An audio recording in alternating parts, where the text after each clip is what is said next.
Om Sahana Bhavatu Sahana Bhunaktu Sahayyam Karavavai Tejasvinavadhitamastu Vidvishambhai.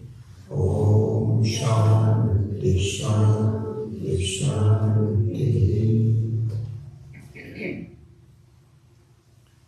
So to wrap up this topic, this section, which is basically, although we've talked about a number of different things, but basically it says, what is Shastra? How long has it been? We've discussed all that. There's no question of how long it is. It is a very fundamental part of the whole cosmos, and so on. So anyway, we've discussed that. To conclude that, we are going to talk about a portion of the Veda called Vedanta, which of course means the essence of the Veda, not the end of the Veda. It's not Vedanam Antaha, but Vedasya, the very, I'm searching for the right Sanskrit word, but it just means it is the very essence of the Veda. Kind of like, when you put ashes on your head, which is the symbology of the thing. It is the essence of everything. So that's what Vedanta is. So we are now going to discuss a little bit about Vedanta, not just all of the Vedas. And please see this. This is interesting because don't look upon this as an academic exercise. Oh, now I know what Vedanta is, now I know what Vedas is. No. The uniqueness of Vedanta has to be understood in order to better understand yourself. The reason we are not able to see exactly what we are talking about is because we have wrong impressions. We don't have the all samagri, all the right things to understand. So this is all part of removing a misunderstanding, if it is there, but generally is there, about what the uniqueness of the Vedanta is. So please see it from that perspective, rather than some additional information. I remember I was teaching at the Jain temple, and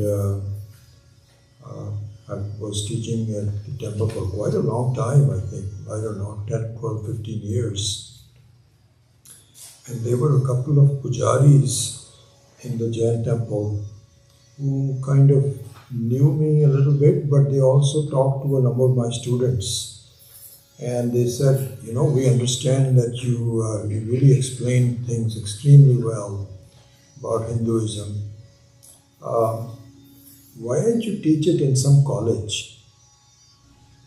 And he says that I know some people at the Santa Clara University. They would love to have someone like you. I'm actually a graduate. I have an MBA from Santa Clara University, so that would have given me some. But they said, please come, and so on. So I said, no. I am not teaching in these things because if I teach there, this is kept as an information.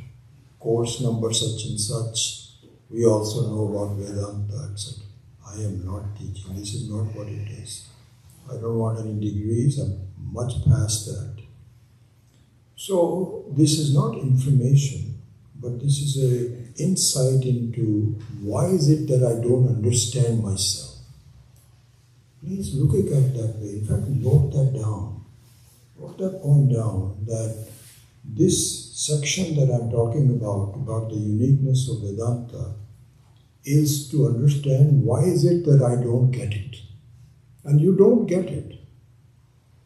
Anyone who says that Vedanta is a theory and now I have to put it in practice, why am I not able to be able to do it, doesn't get it.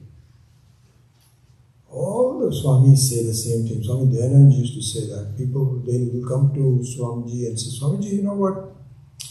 I know what Vedanta is now. You're really teaching me. Yeah, I know it now. I know what Atma is. Swamiji would look at it and say, no, that's good. No Atma. But, Swamiji also will say, yes, what is this but about? Well, I know the Atma, but the question is, what to do more? What do I do now? And I tell you, I have the same kind of questions. I'm not making any fun of anybody. This is very normal. The answer to that is you don't know. This is not knowledge. This is like saying this is nose here. This is not knowing that this is nose here. This is not knowledge. And we are just polite to saying that you are ignorant. So we just ignore people and so on and so forth. Okay, just keep on going. So the question is, what is it? Why do I don't know it? And it is partially because I don't understand what Vedanta is. So this is what I think we need to really look at. So let's briefly look into the uniqueness of Vedanta. In order to understand the uniqueness of Vedanta, we should also understand what else is available in this life. What else are people saying? So to see the contrast, you have to see what the other things are in order to see the contrast. So let's look into that also. So everyone else, not most, I won't use even the word most of anybody, everyone other than Vedanta, so please make a note of that. Every possible school of thought, every possible spiritual discipline, every possible religion, if you want to call it, whatever you want to call it, they all say in one form or the other, we understand what you are going through. You are not a happy person. I know your problems. Okay, I know that. I can help you to improve your life. I will make it better for you. Please trust me. Follow what I'm saying. We know what we are talking about. I know you are what you are. Okay? And I have a way of improving your life. This is the common refrain for everybody. And there are some, you know this already. So if you look at one in particular, which is Islam, Islam thrives on people's misery. In fact, the very beginning of Islam and the continuity of Islam, they want people to be more miserable because it will help them convey that we have something to take you out of your misery.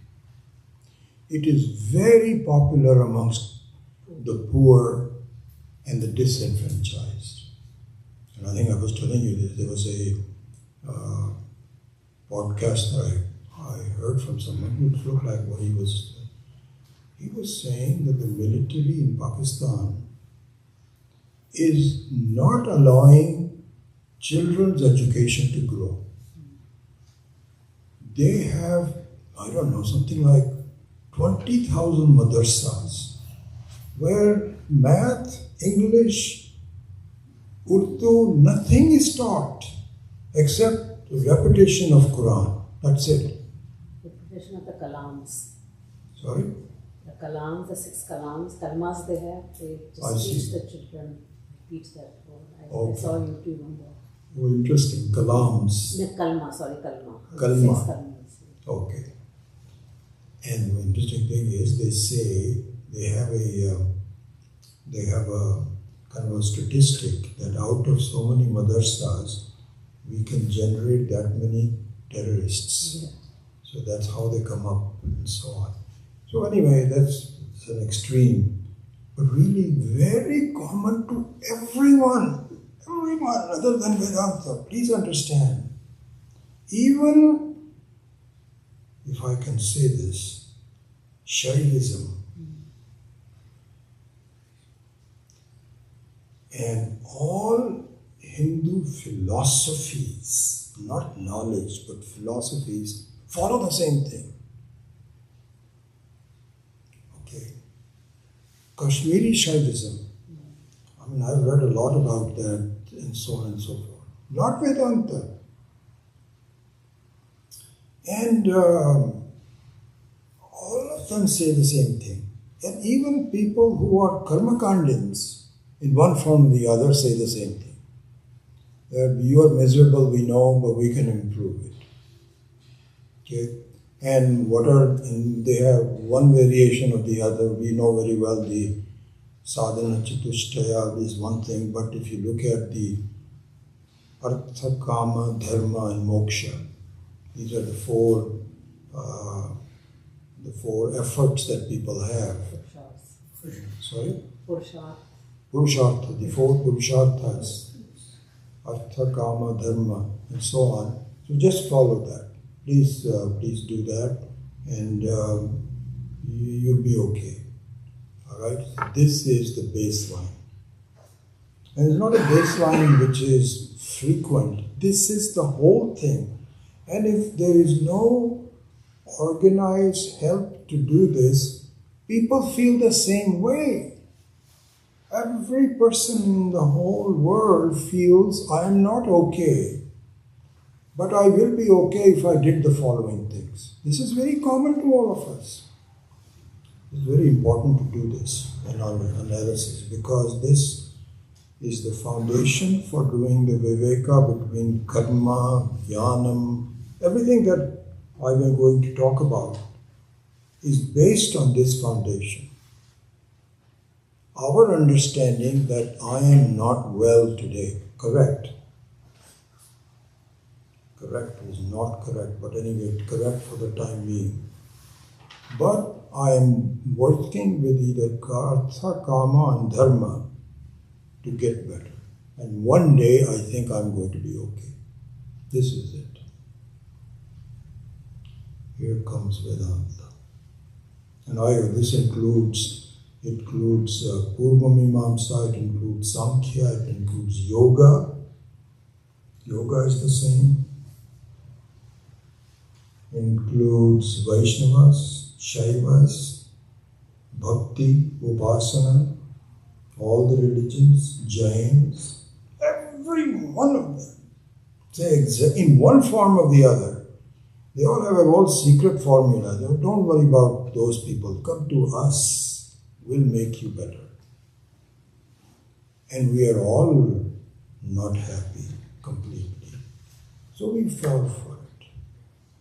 We fall for it. And we say, okay, this is good.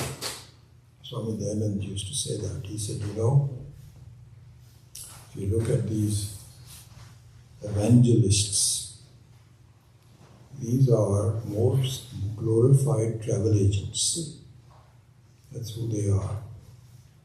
I was one very interesting, I still experience. So there was a woman in Fremont. She's still there. And she was a great devotee of Swami Vidya. And anyway, before that, I saw her, I met her. And so she said, Vijayji, can you please come to my home and teach some Vedanta? So I said, I'll be happy to come, at least 1 or 2 sessions, and let's see how many people come, then we will see that. This is a long time ago, 35 years ago, something like that. So I went to her place, and there were about 7, 8 people, 10 people maybe. And we were beginning to talk, and I was in the middle of talk, just like this. There's a doorbell that comes in. And 2 people walk in. And, no, not walk in, so there was a doorbell. Doorbell rang. She answered the doorbell and said yes. And I could hear, because the door was very close by, everybody, the conversation, we all stopped. I stopped my teaching and so on. And so she said, and so they said, are you, I won't give her name, are you such and such? She said, yes. So they're 2 very dressed, well-dressed young boys. And they Mormons. And so they said, so what happened was that she was traveling in a plane and sitting next to a guy who was very senior Mormon priest, very senior. So I got to talking to her, and she was just going through a divorce. She was really not in a good shape, and so she must have been saying, I'm an unhappy person, this, that, or the other. So this guy said, I think you are a Hindu? So she said, yeah.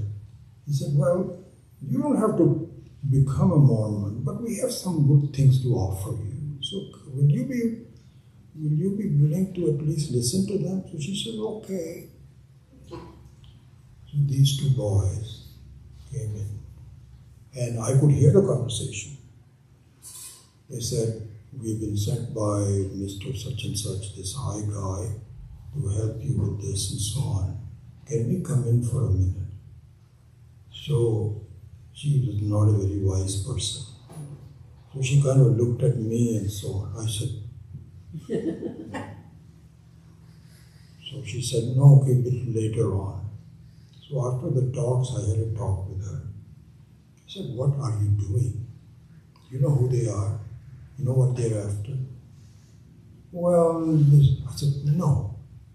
And I don't think she followed through, but so this is the situation. We are already vulnerable. We're not happy. And if somebody comes in with a very sincere, well-pitched thing, we're willing to listen. Swamiji used to say that, it's exactly like a travel agent.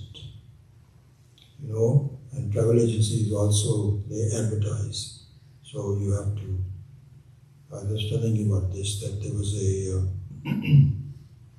colleague in my Hewlett Packard who went on a vacation to Belize.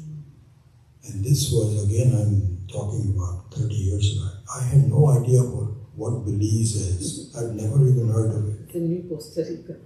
New Costa Rica. Similar, very similar. You know all that. Very similar. So when she came back, so I said, where were you? She said, oh, I was in Belize. So So first of all, I didn't know where it was or what is it. I'd heard of Hawaii, and I had never been to Hawaii even at that time. Now I've been to it. But I never heard of Belize. So I said, tell me about it. So she was describing. I said, how did you even find out? She said, well, there was this local travel agent that I knew who told me about this. I said, that's good, wonderful. Swamiji says these Mormons, Christians, and even Vaishnavas, we shouldn't say this is not... politically correct. Huh? Yeah, politically correct. Vaishnavas, I'm going to say what I have to say. Shaivas, they all say, please improve your life, trust us, and we will take you somewhere. So this is the norm. In comes Vedanta. I don't know how we get introduced to Vedanta or something, but we do somehow or the other. Vedanta says no, no, no, no, no. You're not going anywhere. Your experience of unhappiness is false. This is not true. You are not limited. You are the very essence of Ishvara here. In fact, the whole world is inferior to who you are. This is the unique message. You are not a person. You are not even a person.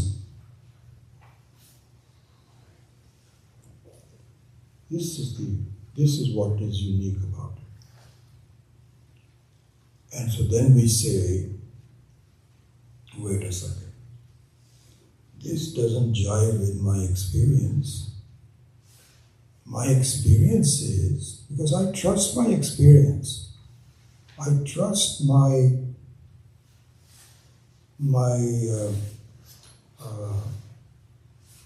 pramana karta. So, means my eyes are my pramana. If I see something, then I know this is true. And if I hear something, then I know I really heard. If somebody says Om, and my ears hear Om, I know I heard Om. I tell them, no, I said table. You said, no, I trust my ears. I heard the word Om. So I trust my sense organs. I have trust in it. Furthermore, this is important. I trust my mind. So where is the sense of unhappiness? It is in the mind, isn't it? You say, supposing some funny incident just occurred to me. So Swamiji, Swami Vidya, this was one of his favorite lectures. So there was a student, this is real life. So one of the students came to me, he said, Swamiji, I have been very lucky to study Vedanta. And one of the things that has happened is, I used to be an angry person. And my anger is now gone. Gone. Somebody said, gone? Oh, yeah. I don't get angry anymore. Swamiji was needling him a little bit and said, you know what happens? Sometimes anger is kind of quiet. It is still there, but you don't see it. You don't feel it in the mind. So he said, no, Swamiji, I know what you're talking about, okay? Yeah. But in my case, I've tested it. It is gone. gone. Thank you very much, wonderful. Swamiji, of course, kept needling him. I know sometimes it really goes under the surface, but it hasn't died yet. It's like, an ember, burning ember. The fire is not gone, it is there. So it's very possible that you still have to work a little bit on it and so on. I don't know what he was doing. So this fellow says, Swamiji, I am telling you, when I say something, I mean it. I can see it in my mind that my anger is not there. Okay? Why don't you accept it from me? Somebody said, okay, Baba. All right, fine. So the experience of the mind is that I am unhappy. So you cannot say, you are not unhappy. You are okay. You are a good person. And the person will say, I know my mind. I know why I'm unhappy. Why do you say that I'm unhappy? I know it. So, when Vedanta says, you are not a jiva, you are Paramatma. So we say, what are you talking about? I'm not only a jiva, I'm an unfortunate jiva. Not an ordinary jiva. I've got so many problems, nobody else has that many problems. I just don't talk about it. That doesn't mean that I have problems. So I have the experience. So then Vedanta says, I'm happy you're saying that. It says experience and knowledge are two different things. Just because you have the experience, it doesn't mean it is real. It just appears to be like that. There is an appearance of things. And so to give that example, it is pointed out that very clearly, if you see the sunrise, the experience is that the sun is rising. But the knowledge is that the sun doesn't move, the earth moves. And so, when you have a 2-year-old and you see the sun rise, he or she cannot understand what you're talking about. You just have the experience of the sun rising. But the fact of the matter is that you can have an experience without this knowledge. You can have experience with knowledge, which is a very important thing. When a person knows that the sun doesn't really rise, you can enjoy the sunrise, even though you know that it doesn't rise. That's okay. In fact, in there is the truth about the answer to the question many people have. And this is exactly the question of Arjuna in the Sthita Prajna. Sthita Prajna Sikha Bhasha. So he says, what happens to a person who becomes a Jivan Mukta? Because Krishna is describing in the 2nd chapter, as you know, it's a summary of the whole Gita. And so there, Shoka is described in 1 to 10, then the admonition. What are you talking about? You don't know what you're talking about. Ashotyam karma tvam shochastvam. Wo after that, jnanam is given. After that, karma is given. Some bhakti is also given. And in the end, there is a description of what happens, what is the result of all this. If you do all of that, you become a Jivan Mukta. So Arjuna is sitting there and saying, oh wow, interesting. Wow, thank you for telling me. Tell me, what happens to this Jivan Mukta? You mean he's still alive? He's not gone anywhere? No, he's still alive, still here. What happens to that person? How does he talk? It was interesting that we used to ask Swami Dayananji the similar questions. I recall one conversation that we had in a satsang. So I was very fortunate that I was living in a hut in Piercy, right next to Swamiji's kutia. So right after the class, then everybody would just congregate with Swamiji and have a satsang there, and over coffee and snacks and so on. And I'm right next to it. So my wife and I would just amble over and join the satsang. So I remember one such satsang. And, we were all experienced students. But there's a lot of new people that come in and so on and so forth, ask all kinds of questions. So I remember one question somebody asked Swamiji. I said, Swamiji, tell me, how does it feel to you?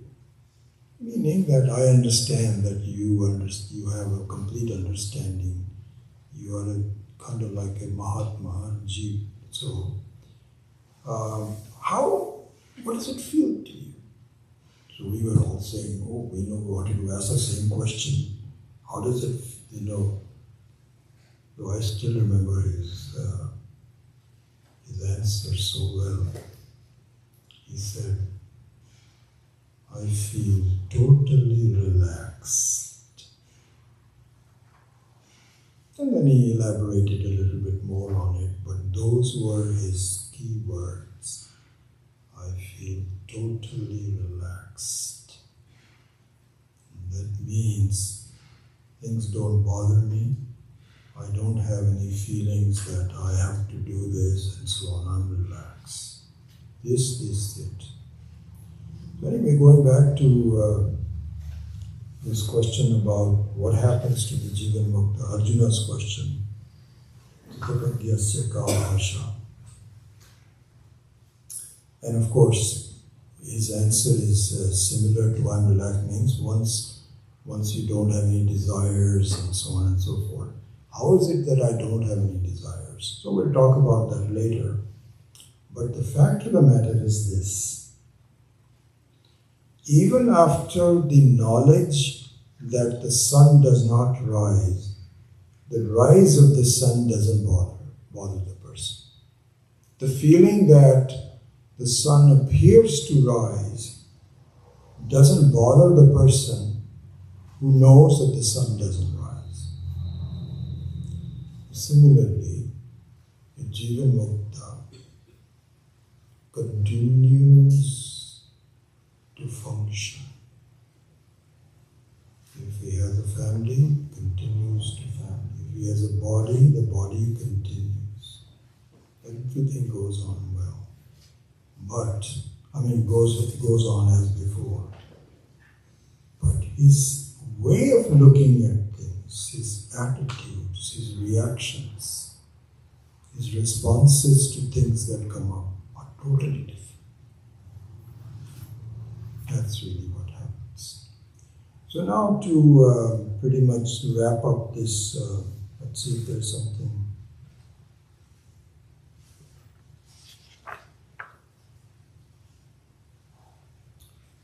Yeah, I might give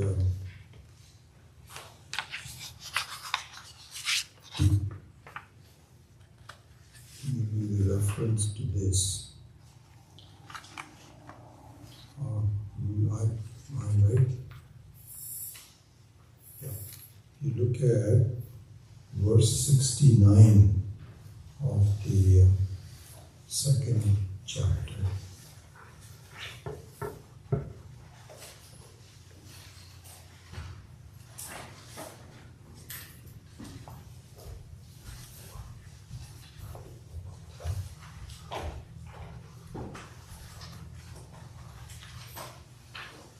Right? This is on page 51. This is explained. says, Ya Nisha Sarvabhutanam Tasyam Jagrati Samyami Yasyam Jagrati Bhutani Sa Nisha Pashyate Mune.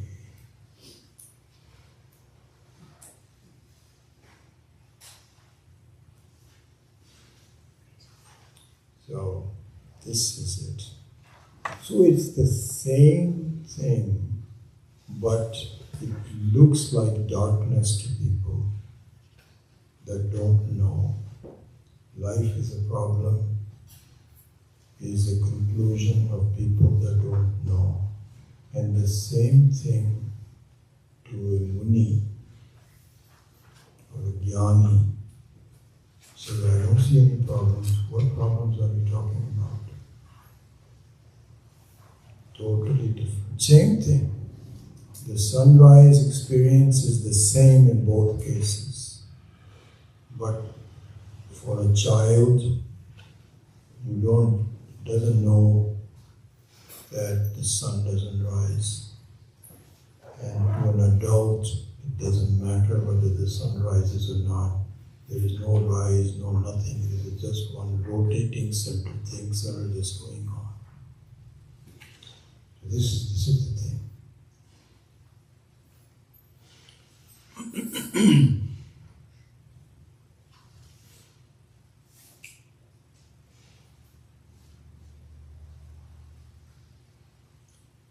So the uniqueness of Vedanta can also be seen in the opening verse of the teaching of Bhagavad Gita, the 11th verse of the 2nd chapter. Look at the 11th verse, which is the teaching begins.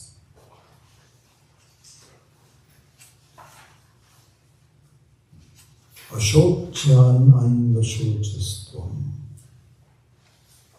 pragyavadam subhashase gatasun agatasuncha nanushocanti pandita. Same thing explained as we were talking about. Ya nisha sarvabhutana tasyam jagati yamyami tasyam jagati bhutani sa nisha pashyato mune. And this is pointed out in the very first verse of the teaching, where it is said that Krishna was tough on Arjuna.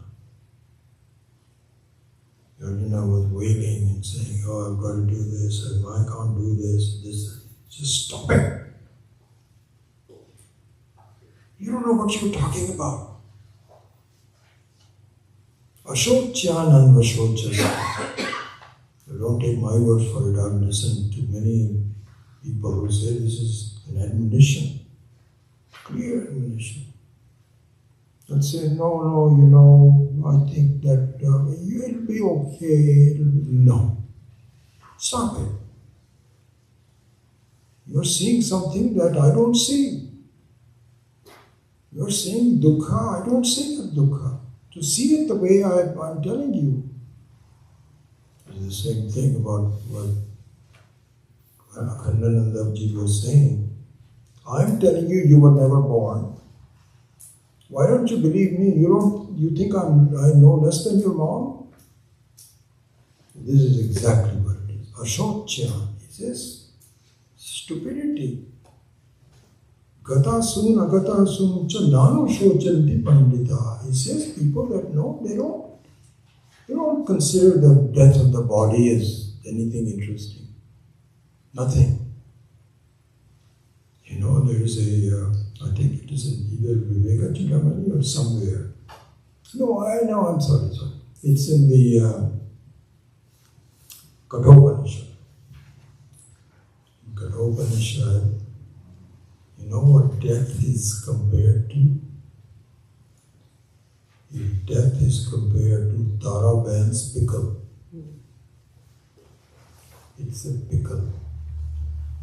And pickle is supposed to give you some kind of a heavy spice, and you enjoy it. Everybody takes Taraben's pickles. Death to a jnani is a pickle. There is a lot of crying. Oh my God. You know, I tell you, I tasted a close death recently. Has really affected me more than anything else, which is very strange. So I used to have a person who was helping me maintain my house. And there's 2 or 3 of us that, there's a friend of mine, Ramnath Pal, who's a neighbor also. He first employed him, and he was a very interesting person. He was an educated person and a musician, but a very poor businessman, and he could not retain his jobs and so on. And he was a lover of plants and gardening. So he started doing gardening for us. This is like 40 years ago. And that grew to a point where he was such a wonderful person that he took care of a lot of things for me. Hardscaping, he made some pavers for me, and this, that, or the other. More than that, he was such an honest, wonderful person that you can leave the house open and the gate open and so on. Mike just take care of it. So I've had so many leaks, water leaks, and this, that, or the other, and you call him at 10 o'clock at night, and he'll say, okay, I'll be right there. That kind of a person. And we live in this 3-story home in the hills with 2 acres, and it's so difficult to take care of. But Mike was always there. 4 months ago, I got a phone call saying Mike just died of a heart attack. I tell you, nothing has shaken me as much. Because you know what? I would go out to the garden, which I still do, and I'd see some weeds. And I would immediately take up the phone and say, Mike, what are these weeds doing? You should really take them out. I go there the other day, and I feel like he's gone. He's gone. I said, oh my God, where is he? I didn't even feel the absence of my parents as much as I felt his absence. Because they were, they were different, they're gone and they're fulfilled and so on. But this person who was my, the support, and not only me, Ramnath Pal relied on him even more than me. And all of us did. We were so shaken by it. And for a while I was telling my wife, I said, I think we'll have to move from here. Because I'm getting too old, I can't take care of such a big property. But cooler heads prevailed slowly. I started hiring other people, and we are somehow doing it. But the death of Mike was like a pickle to me. Really was just had a bitter taste to it. But it will fade and so on. So, Mrityu is considered by the Pandita na gata soon agata soon cha nanu shochanti Pandita. If you want to do some shochanti, just it's a very interesting thing that I still feel I can just call him for some problem. I have so many rat problems, it's unbelievable. I hear them, this, that, or the other. And I would call Mike and say, Mike, these rats are bothering me, can you fix them up? Rats are still there. Weeds are still there. Mike is gone. So I feel, my goodness, what happened? Anyway, so the mrityu is not considered to be the way mrityu is considered by most people. It just comes and goes. It's not a big issue. Mike is there somewhere, he's busy helping somebody else. So I have to find somebody else. So life goes on. It's not a big deal. So, for a Jivan Mukta, the experience remains the same, but your conclusion of it is completely different. So that's the nice verse. Ya nisha sarva bhutanam tasyam jagarti samyami.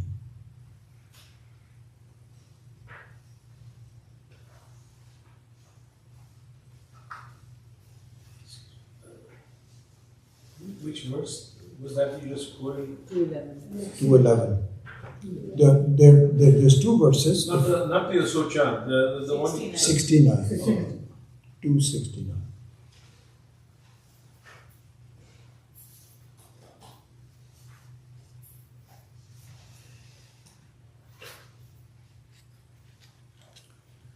I have a section here which I think I'm going to postpone,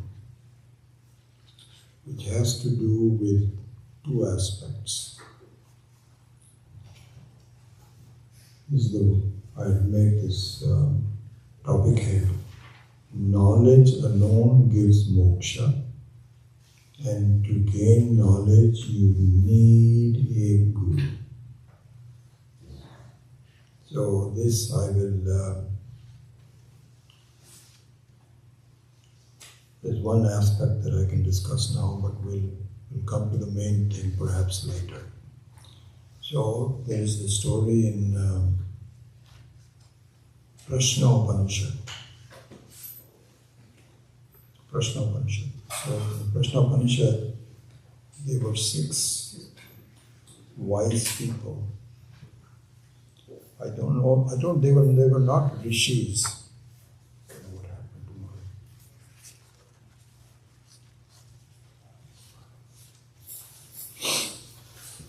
So they were 6 very serious students. They had been studying for a long time. And so they approached this Mahatma called Pippalada. Pippalada was his name. And said, "Sir, we have..." Those are Kesadi Rusio. Sorry? Kesadi Rusio. 6 of them. That. Keshadi Rishayaha? No. You talk about whether they were Rishi or. So the name is Kesadi. So there are 6 of them. Kesadi. Okay. Yeah, that's just the name. Yeah. That's Adi, etc. Yeah, but they cannot be rishis in the sense because the rishi understand it themselves without any help. Muni requires a help, but the rishi does, as we were discussing it. Anyway, there were 6 very experienced students. Yeah. So they approached this Mahatma and said, "Sir, we have been studying Vedanta for a long time. We still don't get it. We are not Jivan Muktas. We understand that you are. How did you become one? We want to know. We want to, all 6 of us have different doubts. So this is what he called the 6 prashnas. And we want to have you help us remove them." So he said, "Okay, I accept you, but you know one rule. If you want to consider me a guru, you have to give me a guru dakshina." So they said, "We know it." what is your Guru Dakshina? So they said, we will give up our Laukika body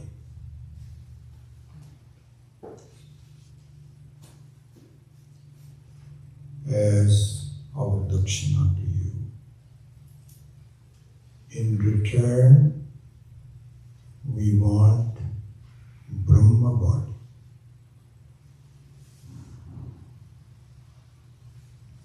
This was acceptable to Pippalada.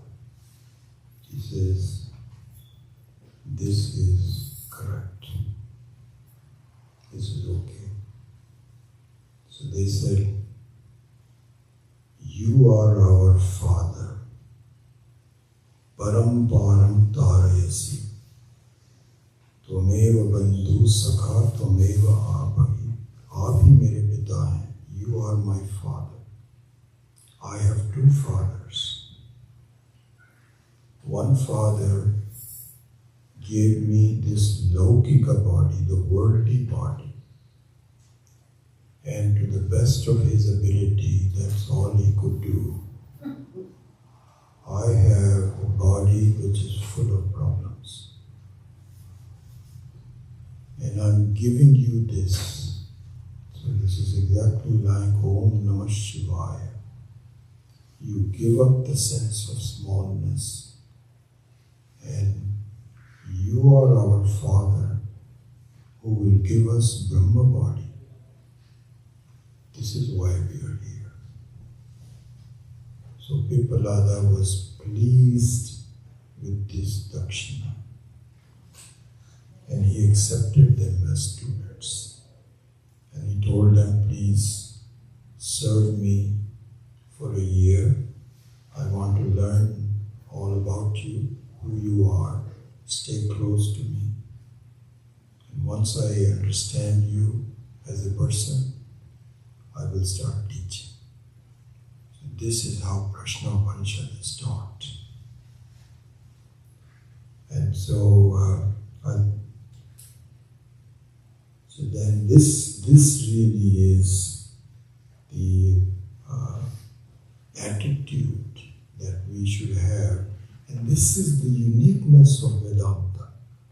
That you, as I was saying earlier, this, that Swami Khandananda has pointed out, that what it is going to take is a dakshina where you are willing to give up everything to achieve yourself.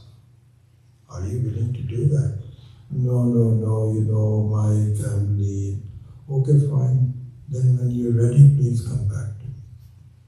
If these 6 people had not approached Pippalada and said, we're not ready to give you our smallness, then he would not have accepted them. This is what is going to require. So, anyway, so that's part of that. Okay.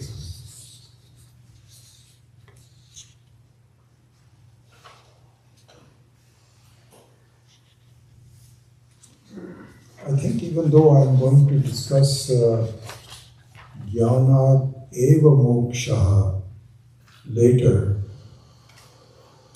but I might as well, there's a little more time here, so I might as well speak a little bit more about that.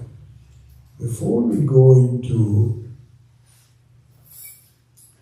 the starting of the building blocks, 21 of them that I was talking about. This is the next topic.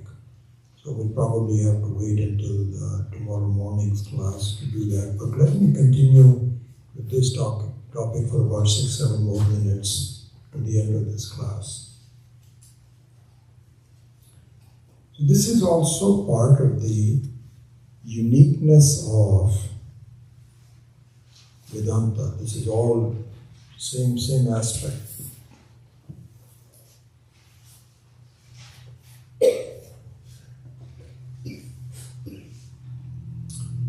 And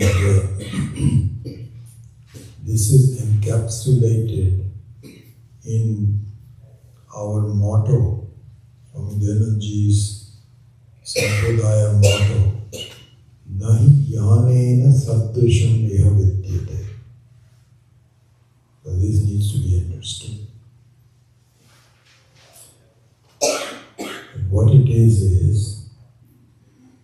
there is another verse in the Bhagavad Gita. So go to chapter 4, 36.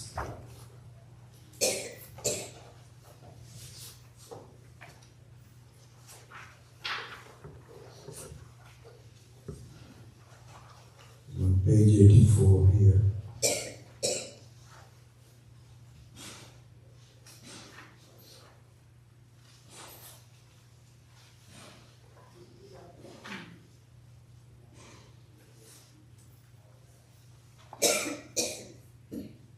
It says, Api chedasi papebhyah sarvebhyah papa krutamaha sarvam jnana plavena eva vijinam samtarishyasi.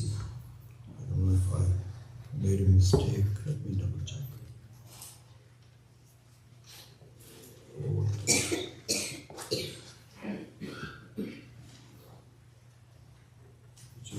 Yeah, it's proper. This needs to be understood, at least for the time being, to see what it is saying. So, what Vedanta is saying is, it doesn't matter how many problems you have. It doesn't matter. It doesn't matter what you have done. Remember, this is the very same story about Vishwamitra, who used to be a daku, and he used to kill people for a living. Valmiki. Sorry, Valmiki. Vishwamitra was a king. Yeah. Sorry, Valmiki. Valmiki. Valmiki. You will see me make many of these mistakes because I retain the concepts but I forget the names, which is very endemic for me at my age. I can forget the names but I retain the essence of it. Valmiki. So he was a daku, and he would, his main thing was that whoever would pass through, he would kill them and take their... So this... Who passed by, who gave him I forget the name of the person. Somebody came in and said,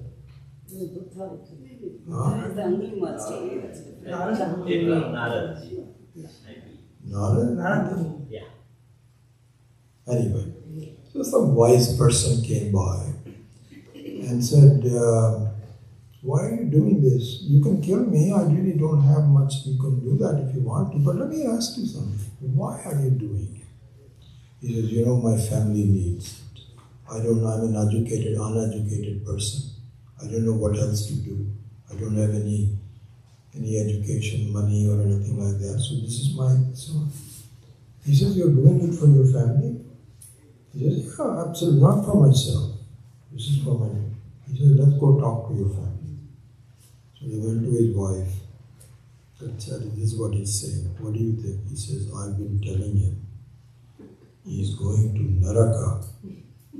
And I don't understand, he does such an idiotic person. It is a shock to him that my wife, for which I was doing this, is now saying. The question is that when you go ask your family if they will participate in your papa. Will they take ownership and take the punishment of the papa? Ownership? And they say, no, you will do the papa, you will take it. Why would we take it? That's right. Anyway, the essence of the story is this. Yeah, whatever the details are. That here's a person who is a serial killer. And so he finally talks to whoever, it was Narada or something. He says, okay, what do I do now? He says, don't worry. you are essentially not a killer and you understand who you are, study with me and you'll be okay. So this means that you don't have to go through the normal punishment of your karma if you knew who you are. So it is kind of like, so the question is, how is that possible? And how is it feasible? It is very possible, very feasible, like waking up from a dream. I'm sure that you've had that experience, I've had that experience. There is something nightmaring going on where I was involved in this or the other, not lately, but in my life. And all of a sudden it's gone. There's no problem, no nightmare, no nothing. This is what is being talked about here. He says, Apiche Asi papebhya sarvebhya papa krittamaha sarvam jnana plavena eva vrijinam samtarishyasi. Which verse is that? This is 36, 436. Sorry.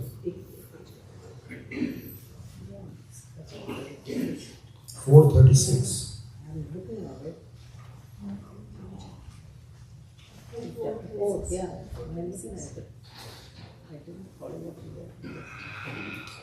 This is 36. This is the uniqueness of Vedanta. Where the normal karma phala, and so on, the postponement of it, the karma, artha, dharma, and later on, this, that, or the other, nothing is there. If you know it now, you're done. This is the uniqueness of Vedanta. There's no one else that says that. No one else dares to say that. They don't understand. This is from Parameshwara. This is the uniqueness of Vedanta. So with that, we will start a new topic from tomorrow, which is one of the many building blocks that we must, as a concept, like a concept about what we were talking about earlier, that please understand that there is such sukha by giving up, such sukha.